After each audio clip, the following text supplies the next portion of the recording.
We left Bombay on June 21st, 2018. There was a series of events that, led up to that whole situation of us just running away from India, because we did run away before from our house. It was just that we ran to a different state. I never even knew whether I'm going to be alive the next month. This is Jarrett, Lyons, project manager of the LGBTQ New Americans Oral History Project on June 16th, 2019 at the Brooklyn Community Pride Center in Bed-Stuy, Brooklyn. And, okay, so, hi. Hi. What is your name? My name is Trazel Rosario. Where did you grow up? I grew up in Bombay, India. Now I live in Manhattan, New York. Growing up in Bombay was just like a regular kid. Everything was good. Went to school, I played, and I had friends. Went to college, had friends. Being a rebellious teenager, everything. There are things that you don't know when you're a kid, and there are things that you know about it. Like, I didn't know back then what was different about me, but I always knew something was different. But at the same time, India is a very conservative place, and the community, the society out there thinks in a different way. So there was always this thoughts inculcated within me that if there is something different means, you're doing something wrong. From a very early age, I found, myself, I love to wear guyish clothes. I was way more comfortable in t-shirts and jeans and shorts rather than wearing a dress or a skirt. And at that age, I didn't really realize that, maybe it is something different about me. But always, I had this thought within myself, like, my friends always wore, like, skirts, jeans, tops and stuff. And I used to always wonder, why don't I like to wear them? And my mom used to always force me to wear them, So it was like, I used to wear them, but I wasn't comfortable in them. Like, there was something inside me that was like, as if I've been taken and put in a, in a prison or something like that. And I always I always felt very uncomfortable in that position. But I thought maybe, maybe I'm just overreacting, because as a kid, I always played with guys. I always played with boys. I had way more friends and boys compared to girls. So I thought maybe it's that. I tried to reason up my behavior, with different sort of things. Like, now when I think of it, I don't even know what I was thinking back then. It's like completely blank. Like, why did I even think of, maybe I'm different or something like that. But I don't really have any reasonable explanation for what I felt back then. But, there was just this voice inside me, like something going on within me that was like, no, I don't like to wear dresses. I like to wear jeans, and I like to wear t-shirts, and I like to wear shorts and stuff. I like to play with boys. I can play with guns and cars rather than playing with dolls and, and the kitchen stuff. And my parents did notice it in the beginning, but they just thought because I play with a lot of boys, so that's why, I love playing with guns and cars and stuff. And they too used to buy me guns and cars. So I was like, okay, there's nothing wrong with that, But but besides that, everything was quite regular. And as you grew up and started discovering, who you were attracted to, did that change anything about the way your family treated you, the way society treated you in Bombay? As I grew up, firstly, when I realized that I'm attracted towards females, I was not at all shocked. I thought, it's a normal thing. I was like, okay, if guys are attracted towards girls, fine, I'm a girl and I may be attracted towards a girl. Like, it didn't even come in my head that it could be something wrong. I hadn't even heard the word gay, lesbian, homosexuality. I hadn't even heard those kind of terms, and these terms were like totally ignorant to my brains. And I was just normal about it. Like, I remember, like, I had a crush in school over one of the girls, and she had a crush on me too. So we used to, uh, roam around, hold hands, and we were fine. And my mother always thought that, we're good friends.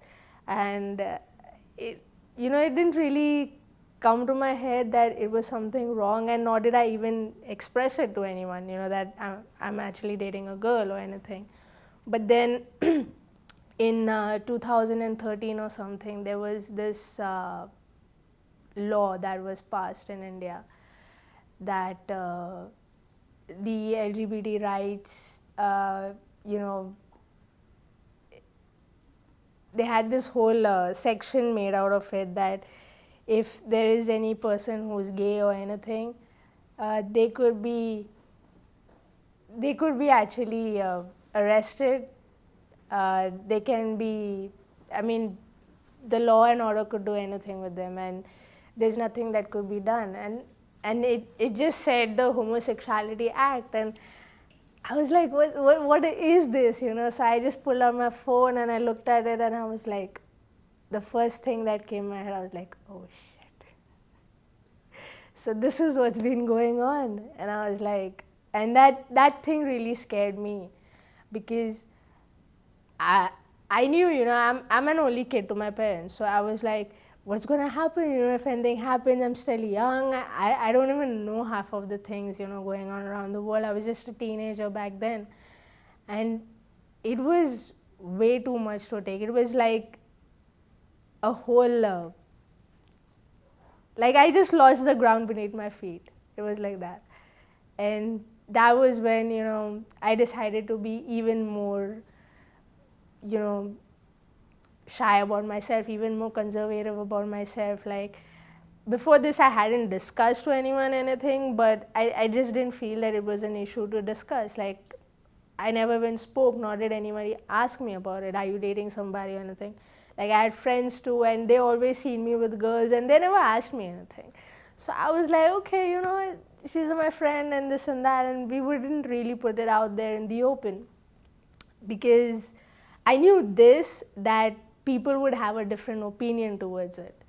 But I never knew that it was actually illegal to be gay. That was the political aspect was completely that shocked me. I was like, can they do something like this? Like, is it even natural to have a law something like this? And then, like, I dug in a little more, and I was like, okay, this law was there way behind. It was like when the Britishers ruled India. It was from back then. And then I started being more precautious, towards whatever I want to do. I used to always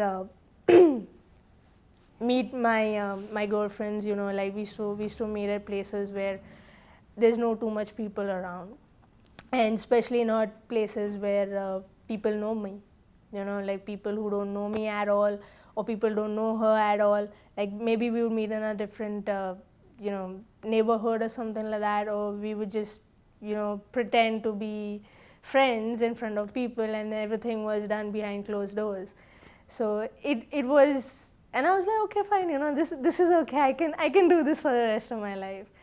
So it was like, being back then a teenager was just like, okay, I'm getting to do what I want to do, so it's fine.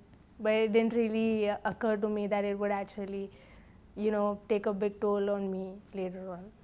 So you talked about, to go back a little bit, you talked about your first girlfriend. How old were you when you met that person? I think I was in the 4th grade that time. And then you talked about the 2013. Yeah. That law was issued in 2013? Yeah, there had been a little ups and downs with that, because in 2006 or 7, I guess, they striked it off. And then in 2012 or 13, they brought it back on. How old were you when that happened? I think I was maybe 17, 18 years old. And you mentioned not having a word for, or need to talk about, or necessarily understanding that what you were doing was wrong by other people's standards. So when this law was issued, was that the first time you saw any of that language, or had you been exposed to that language before, knowing what homosexuality was by that point? No, I actually knew a little about it. I knew the terms, I knew what homosexuality was. What I didn't know was that it was something wrong. That was the biggest thing. And I didn't even think that I needed to tell my parents anything, because I was kind of thinking, okay, they must have figured it out, because, I mean, look at me, who wouldn't, understand? But they didn't really have anything like that. They didn't really think anything like that. And that is why I was like, okay. It was like, I actually realized it later on that I was living in a place where I made up my own scenarios and I made up my own safe place with not telling people about my sexuality, and with assuming that people already know, and and then later on just trying to cover it all up when I just come to know about the news. So it was just that I knew everything. I knew the terms, I knew what it meant, I knew what it means to be a gay person, I knew what it means to be a lesbian, I knew what it means to be transgender. What I did not know was that there was a law that, could harm me just for being myself. So I know you said that you felt that you didn't need to come out. Did you ever officially come out? Did you ever have a sit down talk with your parents, or did you? I tried indirectly. I tried, coming out to my parents indirectly, especially my mom. But when I got a really bad reaction towards that, because I told her, Mom, one of my friends, she's a lesbian, and she was like, what's that? And then I told her, when two girls are in a relationship, or when a girl likes girls, and she just flipped out on me when she heard that. She was like, what is all this stupidity? This is against the nature, and this is just the Western culture and everything. This doesn't happen in our Indian culture, and this is totally wrong and everything. And I was like, and then because I thought that I would just speak to her and see what's her reaction, and maybe then I would come out to her, because there were many times that I felt I needed to come out to her because I was lying to her a lot. And it was kind of putting a weight over me that I'm lying to my mother. But then after seeing her reaction, I was like, I need to continue to lie, because it was not like I was independent at that point of time. I can put it like that. Yeah, I was still studying. I was dating my wife back then, and we had just completed like a year or something together. And when I decided that I wanted to tell her, I kind of thought I'd beat around the bush and do that. But then when I got a reaction from her, I was like, I can't do this. I can't do this, because I don't know what's going to be her reaction. And the first thing was like, what if she throws me out of the house? Where do I go? And okay, maybe I can crash my friend's place a day or two, but obviously if they ask me, why did your mom throw you out of the house, what am I going to say? And everything came to my head. Like, I didn't have a job, I was way too young, I had no experience at all. I was still studying, and it was just like, it was way too scary to even come out at that point. So I didn't do it. Did you ever have that conversation? Or? Yeah, I did have the conversation before I would get married with my mom. I couldn't do it when I was with her face to face. So I did it when I came to New York. I called her up and I told her everything. And just the same reaction, she flipped out. She flipped out real bad. She flipped out to an extent where she kind of stopped talking to me for a while. And she does, now she's, I think so now she's kind of grown on it a bit, but she still doesn't want to accept the fact. She is still thinking that, oh no, there's something wrong with you, you're going to pass this phase. Like, she's a person who's living in denial. And coming from, the society that she's brought up in, I can understand it's not that easy for her to accept. And for her to accept her only kid being gay is an even more, burden to herself. Like, to me, if my kid would be gay, it wouldn't make any difference. Whether all my kids are gay or whether my only kid is gay, I'm okay if my kid is okay. But to her, coming from, the generation that she's grown up in, and the expectations that she had from me and everything, it kind of made me feel like as if, I failed as a kid for a while. And I went into this whole depression phase for a while. And so when did and how did you meet your wife? I met my wife on September 21st, 2010. And we met I had gone to one of my cousin brother's birthday, and she lives in the same building. So I seen her a couple of times before that day. Like, we did cross paths, but we never really looked at each other, nor did we smile. And that day it was like, I don't know, it was the perfect setting, I guess. There was no lights, the power was out, and the kids were playing out in the hallway and stuff, and I was fooling with my cousin's sister, and she just comes out of nowhere, and my cousin's sister introduces her to me, and we just hit it off from there. And we've been inseparable since. And how old were you when you met? I was 17. And how long have you been together? We are going to complete 9 years this year. So what was your life together like in Bombay? It was good. We had a lot of happy moments, but at the same time we were very cautious, because when we started dating, she was the same what I was when I was young. She had no idea that, being in a gay relationship is wrong. She had no clue. I think she didn't even know the terms actually to it. And, I remember there was a time that I dropped her off at the subway, and she kissed me, and I'm shocked, and I'm looking, did anybody see?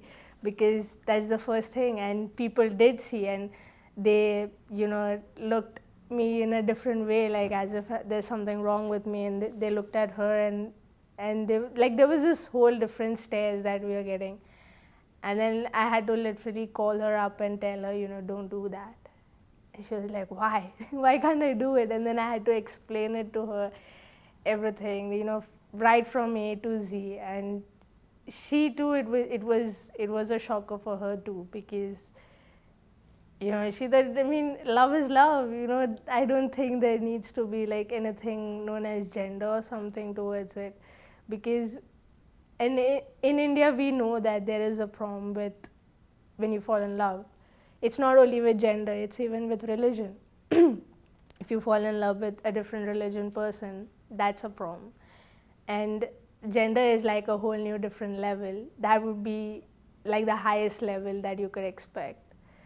So everything was just like good between us, but we were always under wraps. We were always cautious, always made it a point that whatever we do as a couple, or spend our good times together, sit together, we had a, like, even if we are sitting, not too close, not too far, like I would sit here, she would sit beside me. We wouldn't be able to hold hands. We wouldn't be able to kiss. We had to maintain a certain amount of distance, because the moment that barrier would be crossed, we would get weird stares at us. So, and we just did not want any troubles for ourselves. So we just agreed to that. And when did you leave Bombay? We left on June 21st, 2018 from Bombay.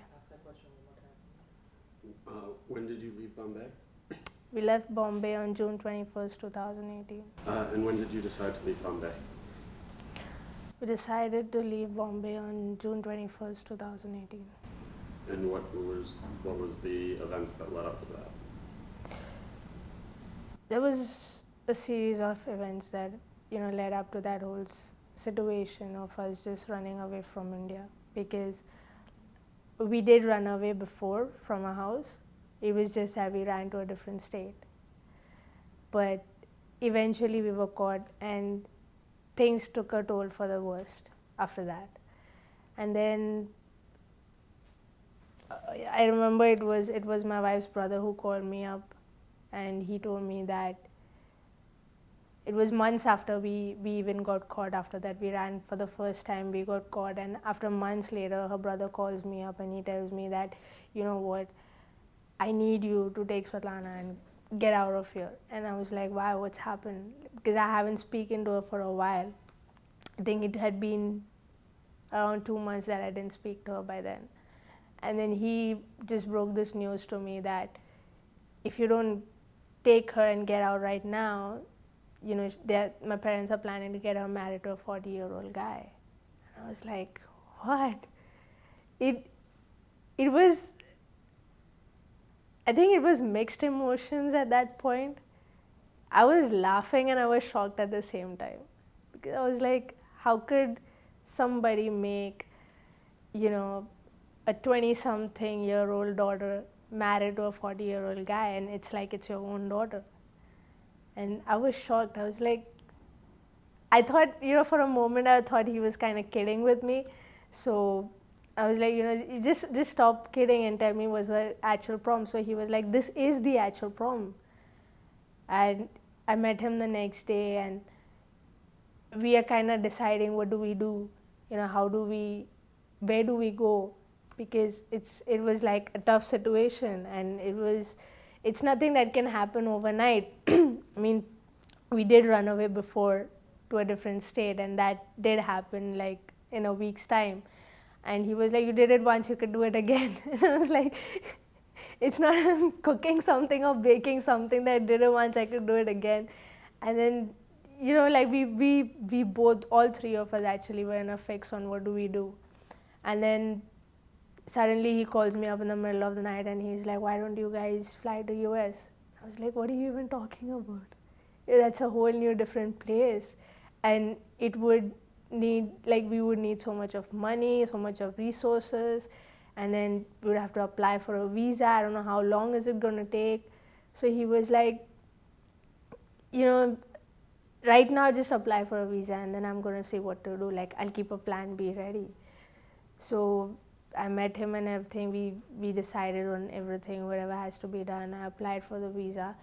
He was able to sneak out her passport, which he actually stole from his mom's cupboard. And he brought it to me and I did everything. And the day that we had to get in for a visa interview, he sneaked out of the house.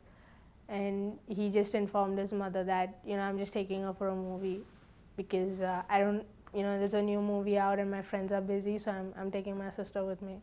So he did that, and he just sneaked out of the house, and we just went and we gave our interview for our visas. And it was a shocker when we even got approved for the visa, because I didn't really expect it. Honestly, I thought it's not going to work out because of,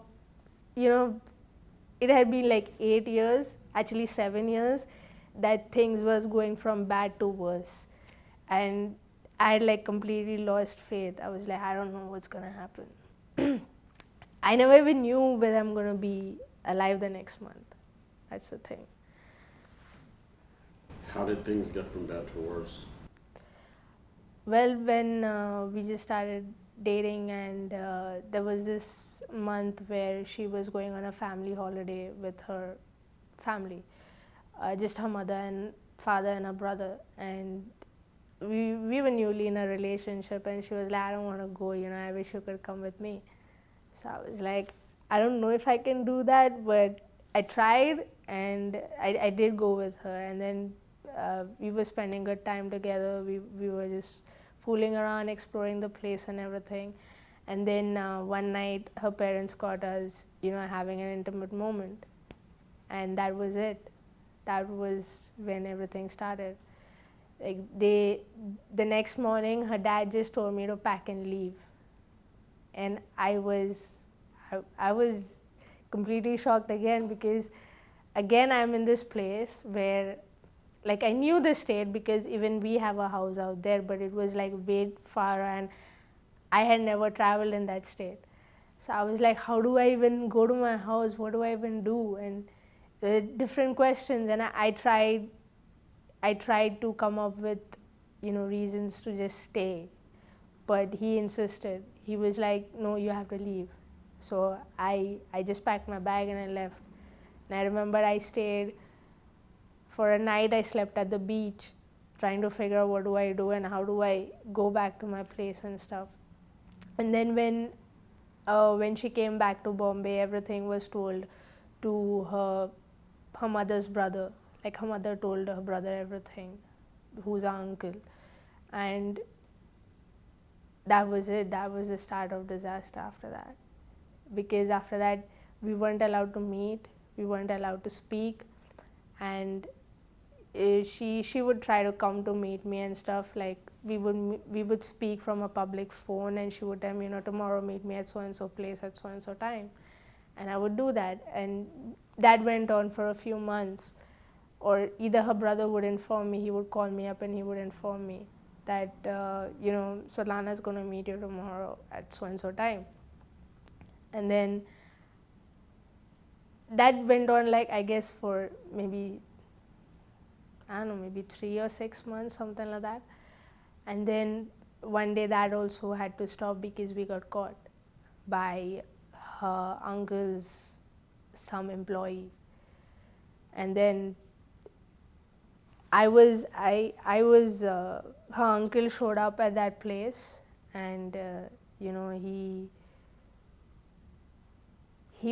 got all physical with me. Like, he had his men come up in front of me. Like, they took her, and he pointed a gun at me in front of 10 people, and nobody came to say anything.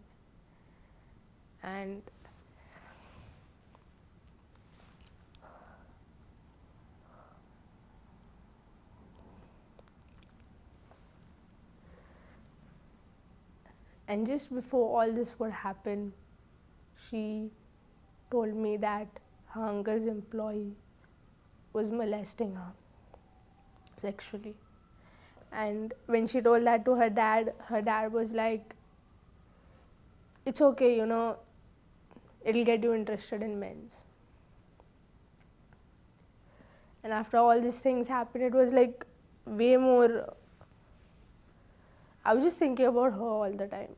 Like, I wasn't even scared about me. I didn't care if he would do anything to me at that point. I was more scared about what's going to happen with her. I just did not want anything wrong to go on with her. And after he walked out of there, the first thing I did was I called up her brother and I told him that so and so things happened today.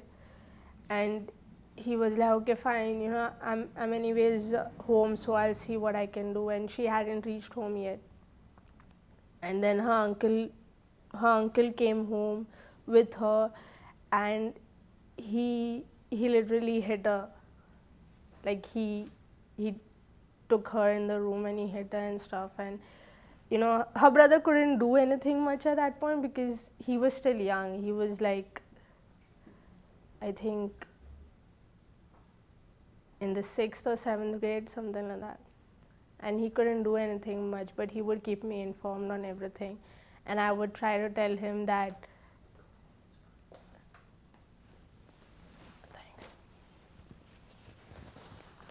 I'm sorry. I would just tell her brother that just see to it that she has her meals and she's fine and everything. And then after that, we did run away from the house. That was the first time that we took this step. We ran away to a different state. We stayed there for like 3 to 4 months. Everything was fine. I had a job, she had a job. So we were together, we were having a good time. At the same time we were working, everything was fine.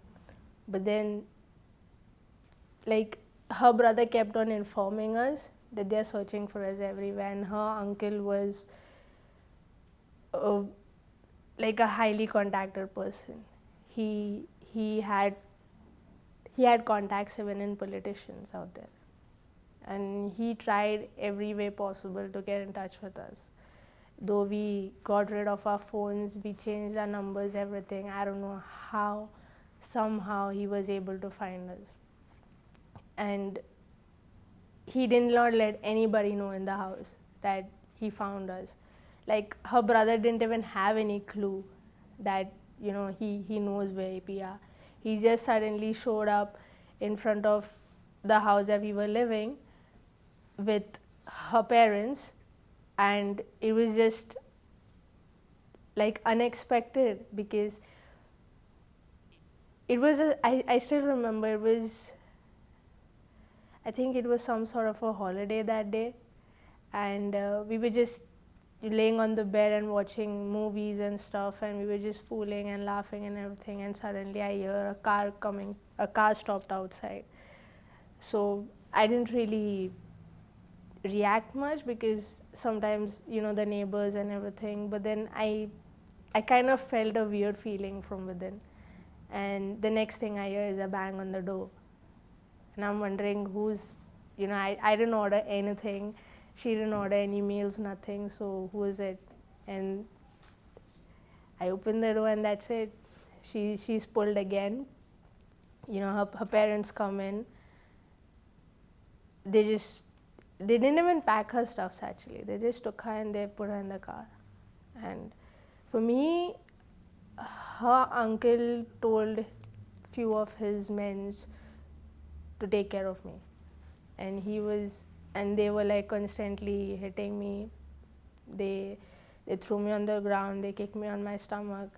I had a bleeding lip, and I had like bruises everywhere. And I had to actually pretend that I'm dead, because if I wouldn't do that, they were all ready to kill me. Because I heard this much, that I was laying on the floor, and I didn't have any stamina to move by then. And then one of the guys go out, and this other guy is there with his leg on my back, because I'm on my tummy. And her uncle says to this guy, you know what you have to do. And the next thing I hear is the trigger of a gun. And I was like, I was blank. I did not know what I have to do next. I just slowly shut my eyes, and I was like, I thought that was the last day of my life. I thought, this is it. And nobody would even know that my dead body is lying there, because it was such an isolated place. Like, there were houses around, but nobody lived over there. Like, it was a little isolated, and I preferred that place because no much human contact, nobody would even able to find us that easily. And I was like, I don't know what's gonna happen next, and I just did whatever my mind told me to do. Actually, I was completely blank, and I just stood there, and this guy comes and he pushes me with his leg, and he sees whether I'm alive or dead or something, and I'm not moving because I can't move. I had no stamina at all to move. I can hear everything what they're saying. I can feel the kicks that I'm getting. I can feel that they are kicking me with their feet and everything, but I can't do anything. All I can feel is more pain. And then the other guy was like, leave her, I think she's dead. And then the other guy was like, no, I don't think so. How is it possible? Like, leave her, she's a female, she won't be able to put a fight against us. But yet that guy was like, let me check. And somehow, I don't know what came in my head. I don't know what saved me. Like, a voice inside my head told me, stop breathing. And I just holded my breath back then. And he just came, he just put his finger next to my nose, and he just seen, and he was like, okay, fine, I think. But he was satisfied that I'm dead, but they decided to stay for a little more while. And I had to just lay there motionless. I couldn't do anything. I think it took me around 1.5 hour that I was laying there with them in the house. And after a long while, I even fell asleep in that pain over there, motionless. And the next thing I know, when my eyes opened, was when I heard the door bang. And I couldn't even move from that place. Like, I was totally bruised. I had no idea. I had to literally think what actually happened a few, hours ago. And because when I found myself on the floor, the first thing was, why am I on the floor? And everything came to my head, and I was like, okay. And then I had to take the support of the walls and the chairs around and get up. I went limping in the whole house searching for her. And then I realized, okay, they must have taken her. And then I couldn't go back to Bombay because the apartment building that I live in actually had to, they issued a notice against me because I had cops coming every time to my place to arrest me. So they issued a notice against me saying that, my presence is creating a bad impression on the kids around. And so is my sexual orientation. And it would be better, they gave my parents 2 options, like either tell her to leave the place or either you guys sell your apartment and leave the place.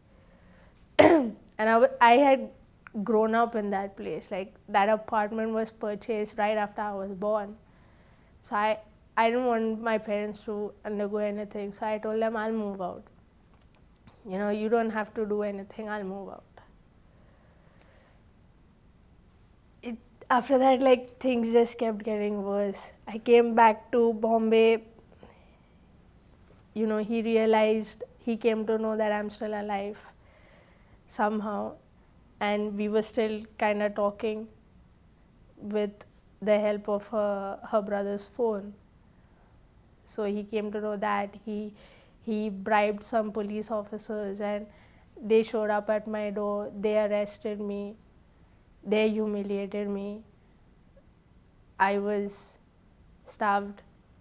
I was not given water. I was not given food. And that went on like for at least 3-4 years, I guess. But then when it came to them getting her married, that was when I was like, this is the heights. Like, it's okay until me. But I couldn't allow them to spoil her life or her future. I was okay even if, even if she wouldn't get married to me, I was okay even if she would be happy with someone else. But how much I know her, I know she would never be happy being married to a guy. And I knew that. So that was what made me to, take those steps. And it was kind of shocking because her brother, when we told him about our relationship, he was just in the 5th grade. And he was cool with it. He immediately told his sister, what, if you're happy, I'm fine. And anyways, I like Trazel, so it's okay. But it's the parents, I mean, they being the grown-ups, they should be more matured. But they surprised me that they acted so immature and so, so disowning towards their kid.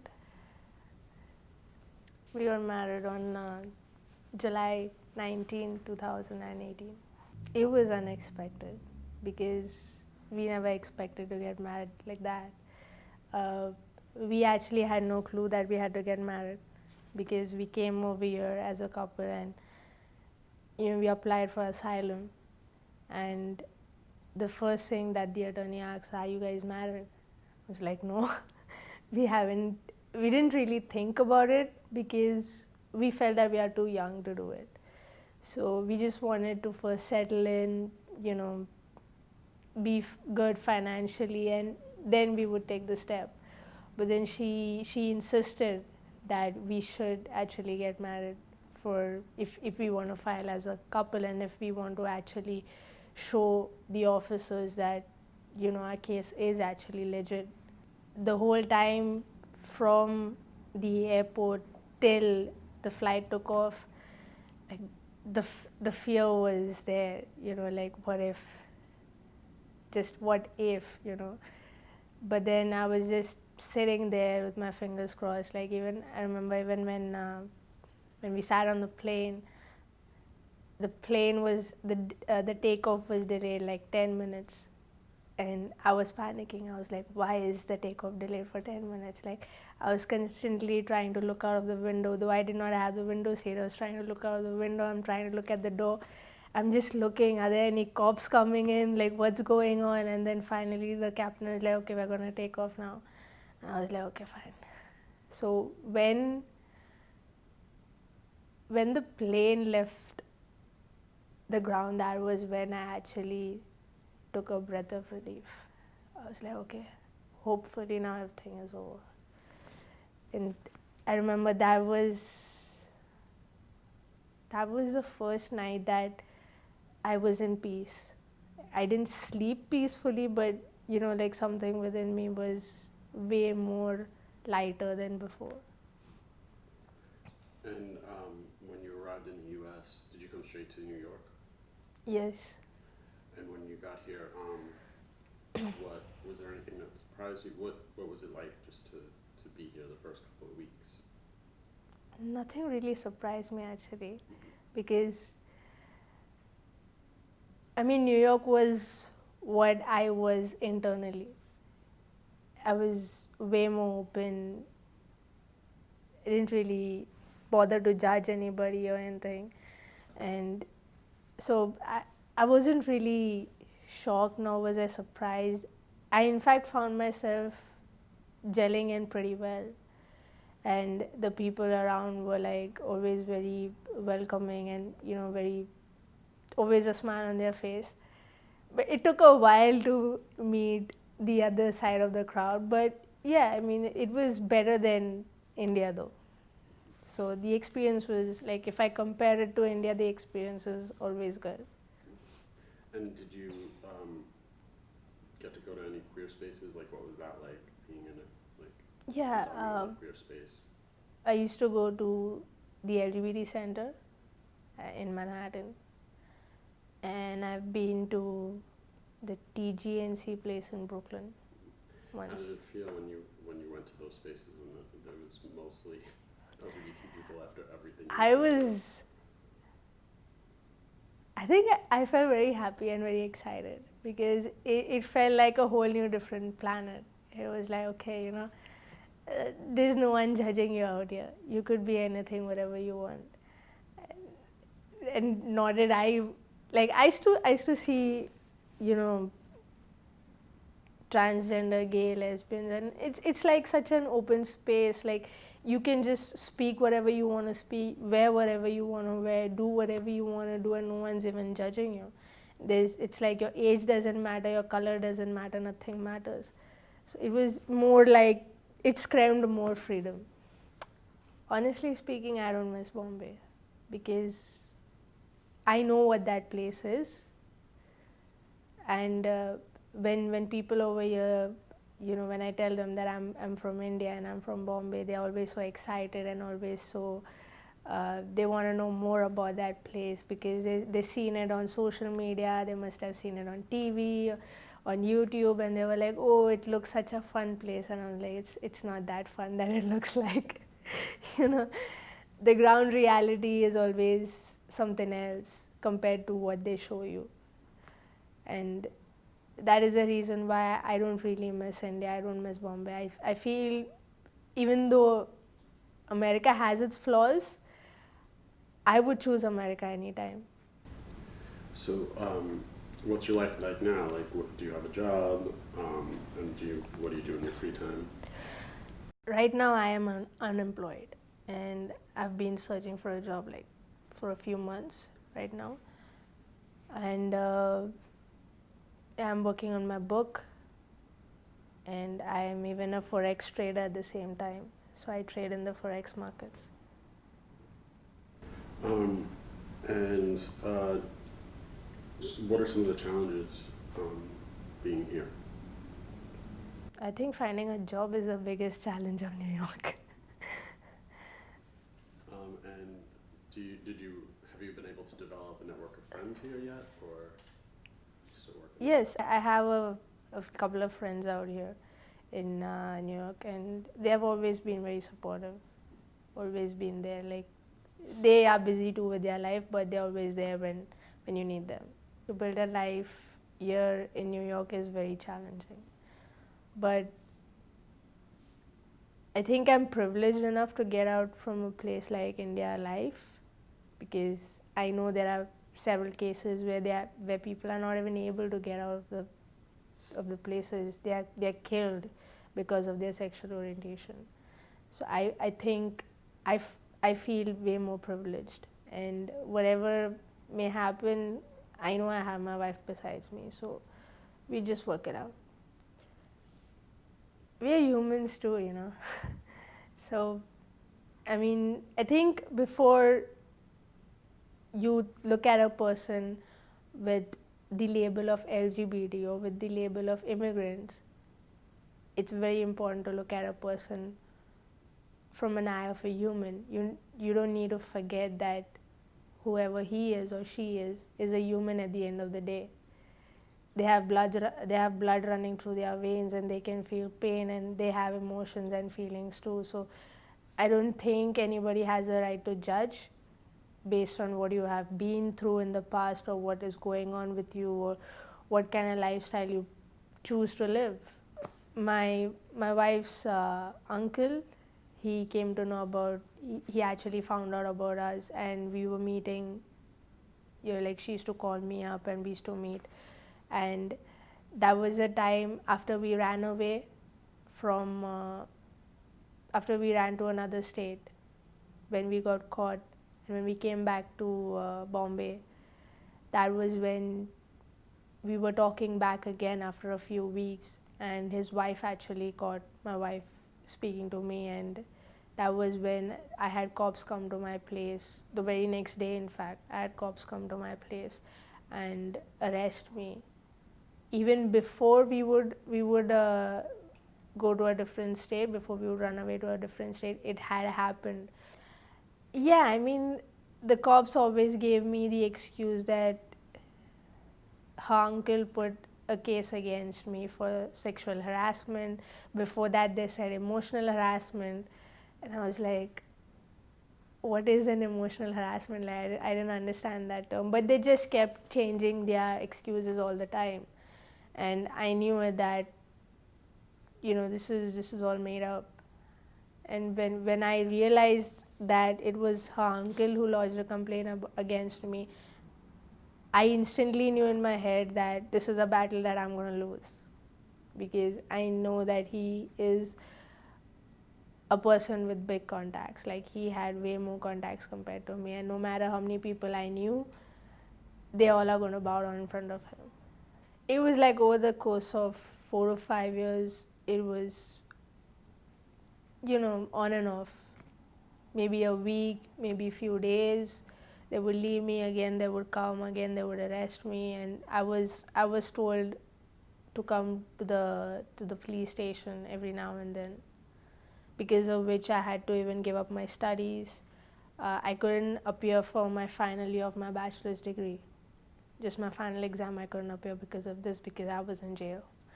And then I couldn't work, I had to give up my job because of that. It just took a big toll over my life. Like, my life stopped. My life rotated around my home and the police station at that point. That was what I did all day. I got out in the morning, went over there, they would make me sign, they would make me sit. Sometimes they would arrest me. I had to bribe them so that they don't arrest me. And I had to literally pay the officer sitting on that table every time. I had to pay him some sort of cash so that he doesn't arrest me.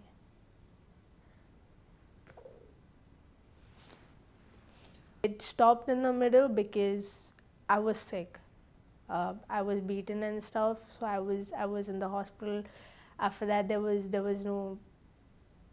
just no reaction from their side. Like, they didn't bother to come and say anything or anything. They didn't come to my house, they didn't come to the hospital to see me, nothing. And then after that, it was just directly after we ran away to another state, and then we got caught, and then we came back. So that was when it happened. Don't want people to judge me based on the fact that I was persecuted in India, because that is a question that I face a lot when I go for job interviews, when I meet any person at a professional space. I feel like I'm kind of being judged because of that, because even if I explain my situation to them, I think the only thing that they can hear was I was in jail. They don't want to understand why. They don't want to understand what did I do that, I have been there. They don't want, like, nothing else reasons in front of the word I was in jail. So that is a thing that I would like people not to think about me. Yes, I did fight for love. Was it worth it? I mean, now when I look at it, yes, the fight was worth it. When it happened back then, I wasn't even thinking, Yes, it did cross my mind actually. Before I would leave for America, it did cross my mind because I was scared. I was thinking, am I doing the right thing? Am I doing something wrong? There were different things in my head. But then, whenever I had my doubts, the only thing that used to come in my head was her face. I was like, I had been with girls before, but what I felt with her, with Svetlana, was way more intense than what I felt with other girls. So it's like I seen her on 21st September, and that's it. There was like a light bulb that went off, and I was like, I remember that night when we said goodnight and she went back home, and I was laying in bed, and I couldn't stop thinking about her. I was like, what if I get married to her? What if we have kids together? Like, I was, like this teenagers who actually think about having falling in love, getting married, and having kids and everything. And before that, I was not the kind of person who was even thinking about getting married. Like, I had fooled around. I used to have different girlfriends every week. And for me to settle down with one was unexpected, and it really, there had to be something. I don't know, like when I seen her, I just felt something towards her.